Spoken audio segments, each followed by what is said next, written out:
Olá, que bom ter você aqui de novo nessa videoaula.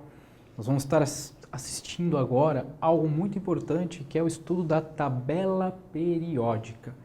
Parece simples, né? Mas tem algumas coisas na tabela ali que a gente precisa de saber para poder ir bem numa prova. Lembrando que tabela periódica não há necessidade de ser decorada. Quando ela é necessária numa prova, ela é fornecida por quem está aplicando, seja uma prova em sala de aula, seja no vestibular, ela só não é colocada quando não há real necessidade, quando é algum dado que é fornecido no próprio exercício ou algum exercício que a gente consegue resolver tranquilamente sem uso da tabela. Caso contrário, ela vai ser fornecida. Tá? Não precisa mais de fazer aquelas frases para decorar ali cada um dos grupos e tal, ok? Então nós vamos conhecer um pouquinho mais hoje sobre a tabela periódica. Me acompanha aqui. Eu fiz um esboço e eu acho que é interessante, para você entender bem essa aula, que você tenha aí a sua tabela periódica também em mãos. Não pegou ainda? Então, dá uma pausada aí, vai lá e pega a sua tabela. Já pegou? Então tá bom. Então você pode rabiscar aí, pode anotar, porque as dicas que vão ser passadas aqui, ó, vai te deixar expert em tabela periódica. Primeira coisa, a tabela periódica, ela foi criada para poder nos ajudar. Ela é um modo fácil de você tirar a informação dos elementos, tá? De uma maneira prática, apenas olhando ali posição na tabela e tal, vendo os próprios dados que a tabela fornece. Ela é dividida em 18 grupos ou famílias, é mais comum a gente falar aí família, e em 7 períodos. Tá?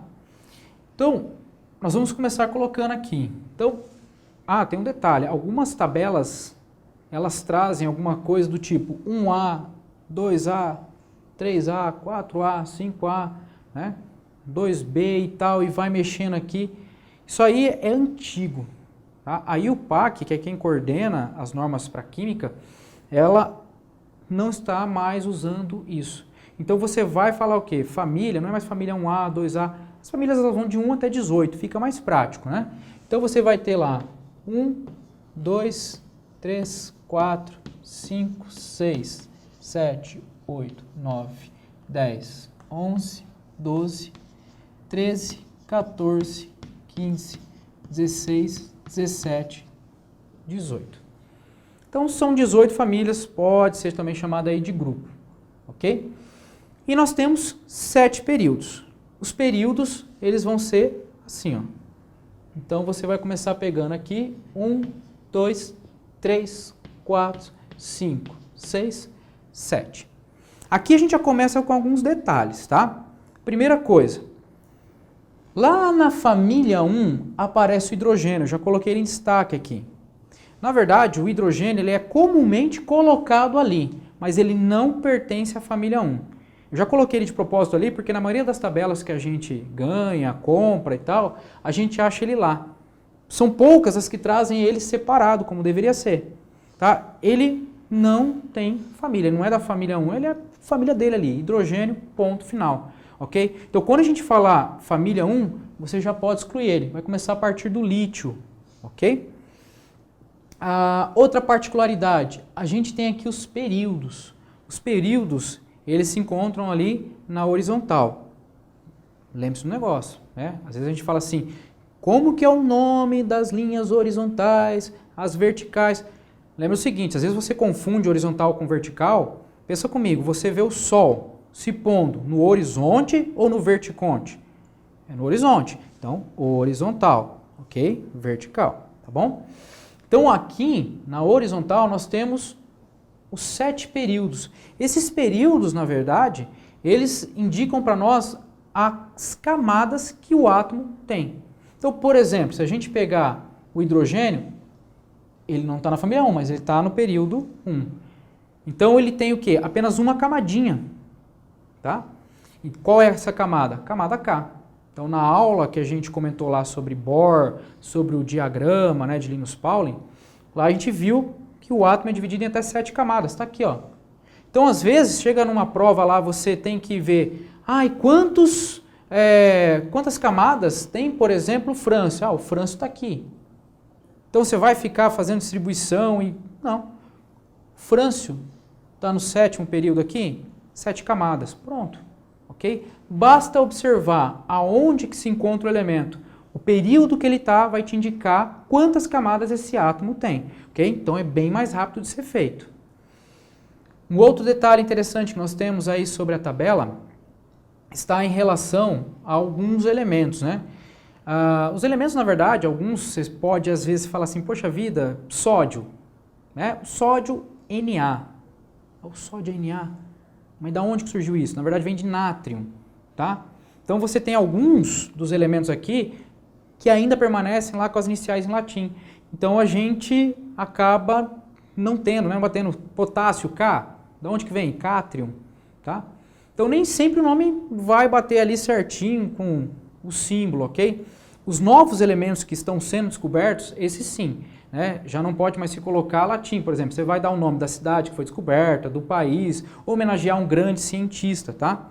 Eu até coloquei, você dá uma olhadinha na sua tabela, vê se você já tem esses elementos que estão aqui, ó, tá?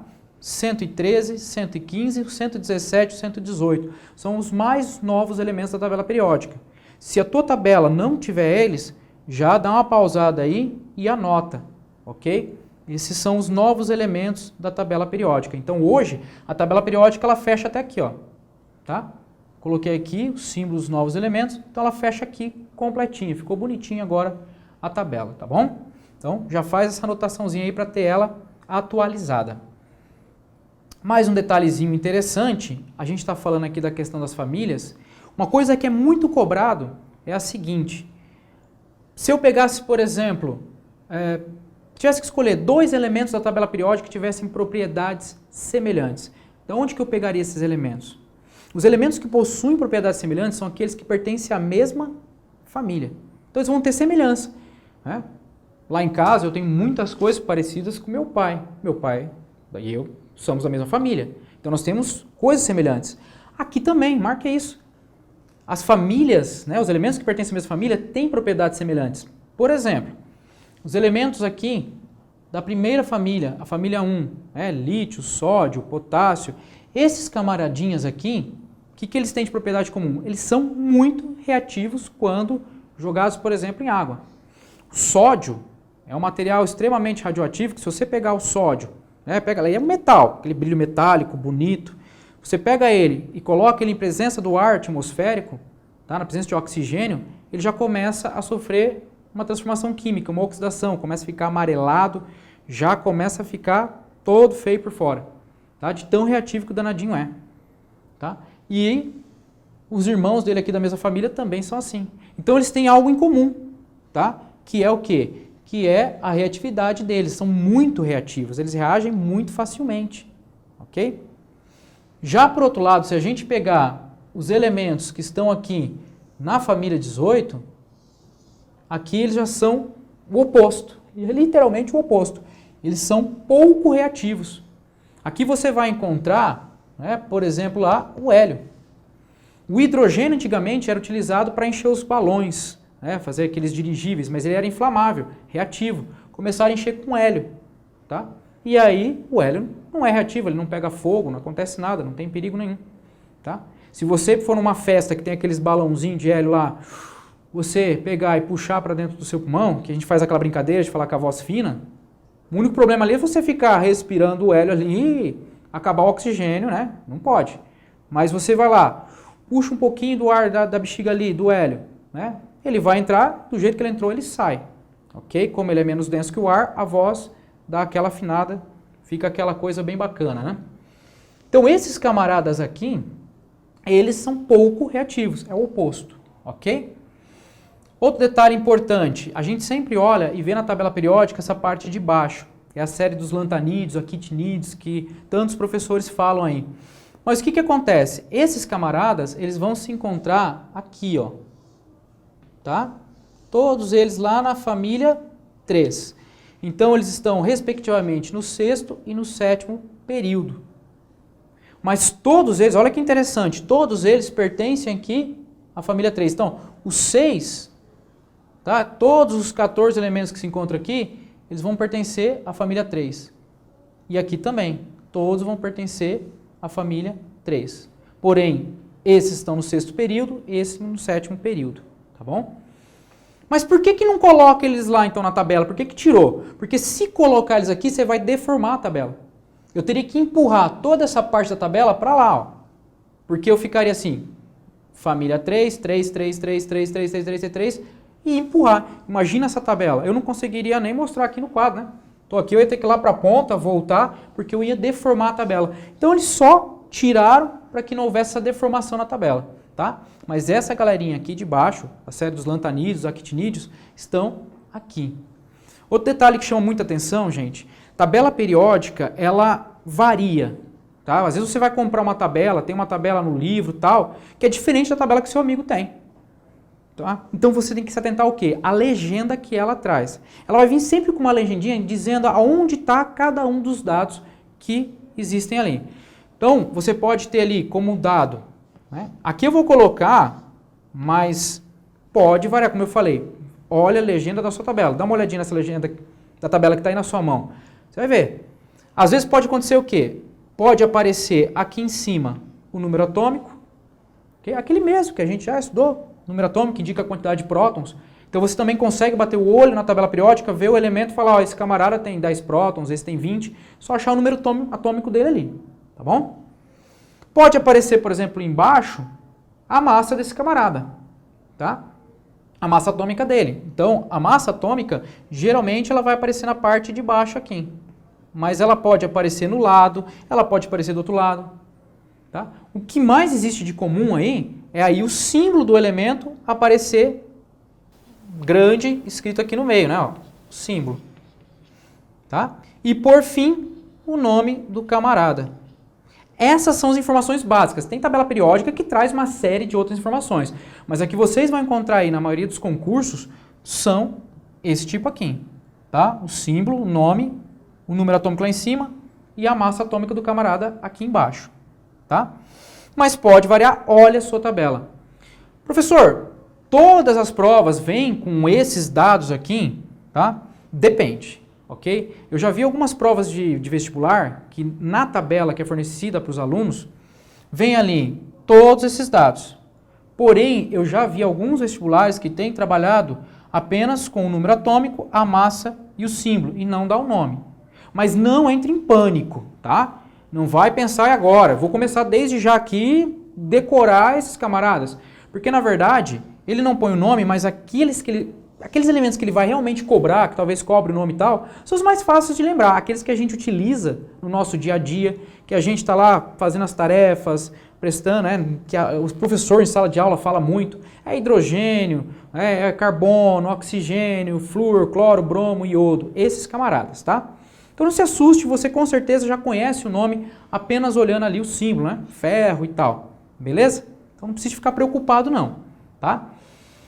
Outra coisa interessante aqui sobre a tabela periódica é que as famílias 1, 2, 13 a 18, mais exatamente aqui 16, 17 e 18, elas possuem um nome, tá? Um nome especial aí, tá bom? Eu vou colocar aqui, me acompanha aqui, os nomes dessas famílias especiais aí. A primeira família aqui é a família número 1, que é a nossa primeira família lá. Ela tem um nome especial, tá? É chamada de família dos metais alcalinos. Sim, esse alcalino que você está vendo aqui tem a ver realmente com base, tá? Aquela questão de alcalinidade, porque esses camaradas ali, eles são formadores de base. Tá? Você joga, por exemplo, ali o sódio em água, ele vai formar o hidróxido de sódio, NaOH, ok? Então são formadores de base, por isso que eles vão formar soluções alcalinas, né? Soluções básicas, tá? Então a família 1, metais alcalinos, família dos metais alcalinos. A família 2, da mesma forma, é chamada de metais alcalinos, só que tem uma diferenciação aqui. Terrosos, tá? Por que terrosos? Porque os óxidos nos quais eram encontrados esses camaradas aqui, tá? esses óxidos tinham o nome de terra. Os óxidos eram chamados de terra antigamente, né? E aí era encontrado esses camaradas nesses óxidos. Então eram os óxidos lá que tinham esses elementos, ou seja, terra. Então por isso que ficou terrosos. Hoje a gente não utiliza mais esse, tá? Esse esquema, esse nome, assim, para óxido, tá bom? Depois a gente dá um salto. E aí você vai lá para a família 13. A família 13, a gente fala que é a família do próprio elemento que aparece ali, que é o boro. Tá? Depois, a gente tem a 14, que é aquela que aparece lá, o carbono. Então, família do boro, família do carbono, é o primeiro elemento. Isso aí você nem precisa de ficar memorizando, porque você vai bater o olho na tabela e já vai achar. A 15 é a do nitrogênio, a mesma coisa. Nitrogênio. Tá? Depois você vai ter ali a 16, que é a dos calcogênios. Tá? Calcogênio, que significa formador de óxido, porque lá está o oxigênio, né, necessário para a formação dos óxidos. Você tem a 17, que é halogênio. Tá? Halogênio significa formador de sal, porque ali você vai encontrar cloro, bromo, iodo, tá? Flúor, e esses camaradas formam sais, como você tem lá o próprio principal componente do sal de cozinha, né? O cloreto de sódio, NaCl. Tá? Então, derivou desse nome os halogênios. E a família 18 é uma família muito especial, que é a chamada de gases nobres. Por que tem esse nome de gás nobre? Tá? Justamente pela pouca reatividade. Esses camaradas na natureza, eles são encontrados aí como substâncias simples, né? Na verdade, é uma pequeníssima interação que existe entre eles. Tá? Praticamente esses átomos estão livres, leves e soltos aí. Tá? O homem, o ser humano, consegue sim pegar um gás nobre, reagir ele para formar estruturas como o tetrafluoreto de xenônio. Mas aí é o homem mexendo, a natureza não é bem assim. Então esses camaradas são nobres. Lembra lá da aula sobre distribuição eletrônica? Se você fizer distribuição eletrônica dos gases nobres, você vai observar que o hélio tem 2 elétrons na camada de valência, a última camada, e os demais ali, eles vão ter 8 elétrons. Isso é muito importante. Esses camaradas, eles já têm a camada de valência deles completa, tá? Seja o hélio com 2, seja os demais ali com 8, ok? Então eles são nobres, eles estão tranquilos, não precisam de reagir, já estão ali com a aposentadoria garantida, tá bom? Então chamados ali de gases nobres. Uma coisa interessante também que eu quero colocar aqui com vocês a tabela, é uma divisão antiga que existia, que se falava muito assim, a tabela periódica ela é dividida em metais, ametais e semimetais. Pois é, meu amigo, os semimetais caíram, não se fala mais. Aí o PAC recomenda não se falar mais dos semimetais. Eles eram muito utilizados porque eles formavam aquela frasezinha, né? Bom, se gerar assim, sábado teremos polenta. E dividiam a tabela periódica em metais e nos ametais. Então ficava fácil de lembrar, tá? Mas quer ver? Volta aqui comigo para a tabela, ó. A tabela realmente ela vai se dividir em 2 partes, metais e ametais. Tá? Os metais, aqueles que têm aquele brilho característico, boa condutividade, são maleáveis e dúcteis, ou seja, podem ser transformados em fios e lâminas. Né? Você tem os ametais, que são isolantes, péssimos condutores de calor e eletricidade. Lógico, né? Eu gosto de brincar que na química sempre tem uma exceção. Se não há uma exceção é porque já é uma exceção. Tá? O carbono, ele é um ametal, mas ele, na forma de carbono grafite, né, a forma alotrópica dele, ele vai conduzir eletricidade, tá bom? Tanto é que pilhas, se você abrir uma pilha ali, você vai tirar um pino de grafite lá, que conduz energia elétrica, tá bom? Mas, professor, me falaram que tinha que dividir a tabela periódica pelos semimetais para me lembrar. Como que eu vou fazer agora para lembrar quem que é metal e quem que não é, professor? Tá? Você vai fazer o esquema da escadinha, tá? Você vai fazer como se você estivesse descendo, ó. Você vai pegar daqui, ó. Vem aqui, desce um degrau. Vem aqui, desce um degrau. Vem aqui, desce um degrau. Vem aqui, desce um degrau. Você vai fazer o esquema da escadinha. Você fez essa escadinha, pronto. Você dividiu a tabela periódica. Quem está para cá dessa escadinha, lembre-se, inclusive esse pessoal de baixo que está aqui, tá? São os metais. Quem está para lá da escadinha? Os não metais ou ametais. Tá? Por isso que eu falei, o carbono, ele está para cá, ó. Ele é um ametal, mas é a exceção, ele conduz corrente elétrica. Agora, os camaradas aqui, ó, tudo metal. Professor, então existe mais metais do que ametais? Sim. Tá? A maior parte dos elementos conhecidos hoje são metálicos. Tá? Uma menor parte, uma menor porção é ametal. E olha lá o hidrogênio, cuidado! O hidrogênio está lá na ponta, tá pro lado de lá, mas ele não é metal. Lembra que ele não é normal, cara. Não é normal, tá? Olha lá. Esse camarada, ele não está aqui, então ele não é metal. Cuidado, cuide muito disso para não cair nessas pegadinhas, tá? Ele é um ametal, tá bom? Então fique esperto com isso. Professor, se chegar lá no dia que eu estou fazendo prova, puxa, não lembro agora que lado que está metal, que lado que está metal. É muito simples, acha o ferro. Você sabe que o ferro é o quê? O ferro é metal. Acha ele. Aonde que ele está? Ele está para cá. Se o ferro está para cá, todo mundo que está para cá é o quê? Metal. Ok? Você vai achar o oxigênio, vai achar toda a outra galera para lá. Tá bom? Então, guarda bem essas dicas. Eu quero finalizar com algo muito importante. Você acompanhou a distribuição eletrônica comigo? Uma aula, uma videoaula que teve aí. Acompanhou? Se não acompanhou, clica lá. Sabia que dá para fazer a distribuição eletrônica sem o diagrama de Linus Pauling? É verdade. Usando quem? Tabela periódica. Você vai utilizar, na verdade, o diagrama se não for fornecido tabela. Mas se forneceu a tabela, tem uma dica preciosa aí. Sabe por quê?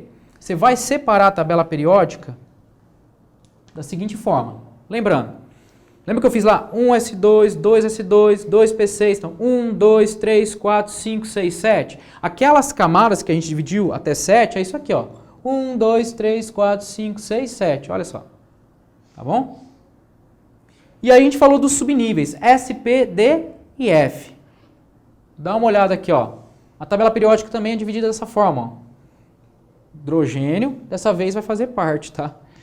É S, ó. Quem tiver aqui vai ter subnível S, ou seja, a camada de valência. Na hora que você for distribuir, o finalzinho, a camada de valência vai terminar em S. Os camaradas que tiverem para cá, ó, vão terminar em P. Os camaradas do meio da tabela aqui, tá? É D. E os que estão aqui embaixo, F.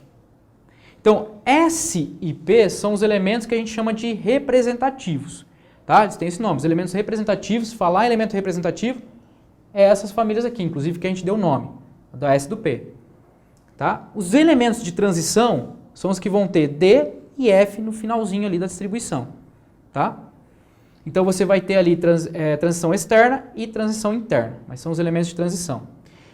Professor, se eu tivesse que fazer a distribuição então, como é que eu faria? Tá? Então você vai acompanhar aqui, vamos pegar um elemento. Vamos pegar, por exemplo, o alumínio. Ó, o alumínio está aqui. Tá? Você vai fazer a distribuição olhando aqui, ó. Assim, professor? Assim. Tá? A gente vai pegar dessa forma assim, ó. Aqui, tá, ó. 1, 2, 3, isso aqui a gente vai usar também. Tá, ó. Quer ver que legal? Quem tiver aqui, ó, nessa primeira família, é S1. O cara que tiver aqui, é S2. Então, ó.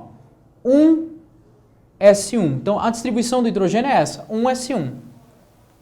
O hélio passa a ser agora a nossa exceção. Lembra que eu falei que a química sempre tem exceção? Porque o hélio só tem, tadinho, 2 elétrons. Ele é 1S2. Grava isso, tá bom? Depois você volta para cá, ó, para distribuir, ó. 2, ó, foi 1S1, 1S2, 2S1, 2S2. Vem para cá, ó. Aí você vai entrar aqui, ó, 2, tá, ó, 2, esse lado é P, então 2P, 2P quanto? 2P1, 2P1, 2P2, 2P3, 2P4, 2P5, 2P6. Então se eu tivesse que distribuir até chegar no neônio, seria 2P6. Mas não é, eu quero alumínio, então volta.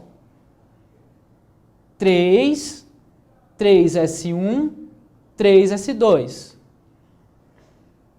3, olha lá, 3, Seria ó, 3P1, 3P2, 3P3, 3P4, 3P5, 3P6. Então, o alumínio vai terminar em 3P1. Pronto, você fez a distribuição. Você poderia continuar. Né? Ó, você vai chegar lá, 3P6, olha lá, ó, 4S2. Aí eu só tenho que lembrar que aqui não vai ficar 4, aqui vai cair para D, D é 3. Então você teria 3D1, 3D2, 3D3, 3D4, 3D5, 3D6, 3D7, 3D8, 3D9, 3D10, ó. Bateu certinho. Lembra que eu falei que o F é 14? Se você pegar os de baixo aqui, ó, F1, F2, F3, F4, F5, F6, F7, F8, F9, F10, F11, F12, F13, F14. Você vai distribuindo dessa forma. Pegou do início ao fim da tabela periódica, você faz a distribuição. Treina isso, tá? É uma dica, é um macete aí, pouco utilizado, mas que você passar a treinar, no começo parece assim meio estranho, porque vocês talvez não estejam acostumados, mas se você começar a treinar dessa forma, você vai ver que a distribuição eletrônica fica show. A tabela periódica é isso, gente. É maravilhosa, é um instrumento que a gente tem que ter em mãos e tem que saber usar. Numa próxima videoaula, nós vamos falar das propriedades, tá? Que são periódicas, propriedades que se repetem nos períodos da tabela periódica. Ok? Tendo esse conhecimento, mais o conhecimento das propriedades periódicas, você vai se tornar ali um doutor em tabela periódica. Espero que vocês tenham gostado dessa aula aí. Um abraço, nos vemos na próxima videoaula.